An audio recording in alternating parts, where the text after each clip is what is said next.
30 साल पहले जिन लोगों के पास 1 करोड़ रुपए की इन्वेस्टमेंट थी, उन्होंने वो इन्वेस्टमेंट कंटिन्यू की, मुख्तलिफ जगह इन्वेस्ट की, आज वो उनके पास 1 अरब रुपए का सरमाया है। रेगुलर इन्वेस्टमेंट करने से आपके यहाँ फाइनेंशियल इन्वेस्टमेंट स्टेबिलिटी आती है। ग्रोथ जो है वो रेगुलर इन्वेस्टमेंट करने से है।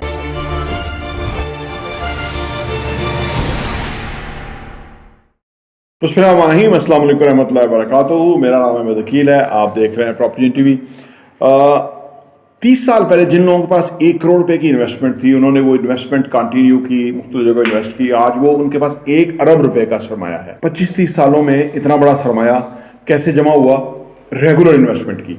रेगुलर इन्वेस्टमेंट का क्या फ़ायदा होता है कि आपको मुख्तलिफ ज़राए से जहाँ जहाँ इन्वेस्टमेंट है वहाँ से बेसिक इन्वेस्टमेंट, उसके ऊपर रिटर्न ऑन इन्वेस्टमेंट, उसके ऊपर फर्दर प्रॉफिट वो आ रहा होता है। अगर आप मुख्तलिफ जगहों से इन्वेस्ट करते हुए आते हैं, रेगुलर इन्वेस्टमेंट करते हुए आते हैं, तो किस तरह से आप बहुत पैसा बना सकते हैं। और अगर आप आज से शुरू करें तो कितना ज़्यादा पैसा बनाएंगे, आइए इस पे बात करते हैं।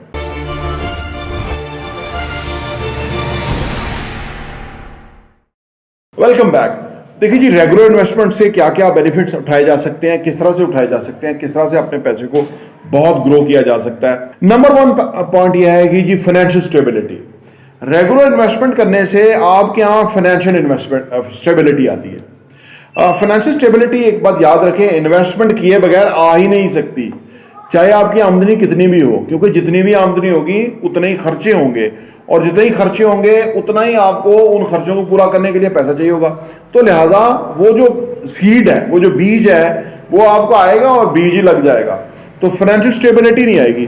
फाइनेंशियल स्टेबिलिटी तब आती है कि जब वो बीज को आप इन्वेस्ट कर देते हैं और वो ग्रो कर जाता है और आपका पैसा जो है वो मल्टीप्लाई हो जाता है, और आपका जो बेसिक अमाउंट है उसके साथ कई गुना पैसा आता जाता है, और इस तरह से आपकी फाइनेंशियल स्टेबिलिटी आ जाती है। अगर आप रेगुलर इन्वेस्टमेंट्स के अंदर रहेंगे ना, हर वक्त आपका पैसा लगा होगा, यहाँ से आपने पैसा निकाला, प्रॉफिट लिया और दूसरी जगह इन्वेस्ट कर दिया सूटेबल जगह, तो इस रेगुलर इन्वेस्टमेंट के अंदर से आपके पास पैसा ही पैसा हो जाएगा। नंबर 2 ये है कि ग्रोथ अपॉर्चुनिटीज। जब आप रेगुलर इन्वेस्टमेंट्स करते हैं ना, तो आपकी ग्रोथ की अपॉर्चुनिटीज बढ़ जाती हैं, आपका पैसा बहुत ग्रो कर जाता है। ग्रोथ जो है वो रेगुलर इन्वेस्टमेंट करने से है। ग्रोथ जो है, थोड़ा थोड़ा पैसा भी आप इन्वेस्ट करते हैं, लेकिन कॉन्टिन्यूस करते रहे for the 15 years, 20 year, 25 years, तो आपका पैसा ग्रो कर जाएगा। तो ये रेगुलर इन्वेस्टमेंट की बदौलत है। अगर आप इन्वेस्टमेंट करके फिर कभी नहीं करेंगे तो वो ग्रो करेगा, लेकिन थोड़ा ही पैसा ग्रो करेगा, ज्यादा पैसा जो है वो रेगुलर इन्वेस्टमेंट से ग्रो करेगा। नंबर 3 ये है कि जी कंसिस्टेंसी। किसी भी काम में कामयाबी के लिए कंसिस्टेंट होना जरूरी है, और इन्वेस्टमेंट के अंदर भी कंसिस्टेंटली आप इन्वेस्ट करेंगे ना, तो ये बुनियादी तौर पे आपकी फेवर में जाता है।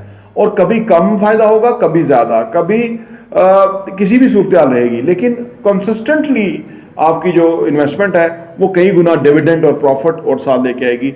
और कंसिस्टेंटली काम करने से ही आप जो है ना फाइनेंशियल फ्रीडम की तरफ जाएंगे और बहुत पैसा कमाएंगे। नंबर 4 ये है कि जी ट्रस्टवर्दीनेस। जब आप मुनज़्ज़म तरीके से रेगुलरली इन्वेस्टमेंट करते रहते हैं ना, तो ये आपका जो है ना अपने ऊपर ट्रस्ट बन जाता है। आपको अंदाज़ा हो जाता है कि भाई मैं जिस तरह से चल रहा हूँ, और प्रीवियसली अगर मैंने 5 साल में यहाँ तक पहुँचा हूँ, तो आने वाले 20 ईयर्स में कहाँ तक पहुँच जाऊँगा। ये जो कंसिस्टेंसी है, या ये जो ट्रस्टवर्दीनेस है, या ये जो यकीन है, बिलीव है, तो ये बहुत ही फ़र्क डाल देता है बाकियों की निस्बत। और जो लोग रेगुलर इन्वेस्टमेंट करते रहते हैं, जो भी पैसा बचता है उसको इन्वेस्टमेंट में डालते रहते हैं, तो उनका पैसा गारंटेड और ज़्यादा ग्रो कर जाता है और वो बेहतर पोजीशन में हो जाते हैं। नंबर 5 और आखिरी है कि इंडिपेंडेंस। आज़ादी आपको मिल जाती है हर तरह की वरीज से। वक्त आपके पास है, पैसा आपके पास है, वसाइल आपके पास है।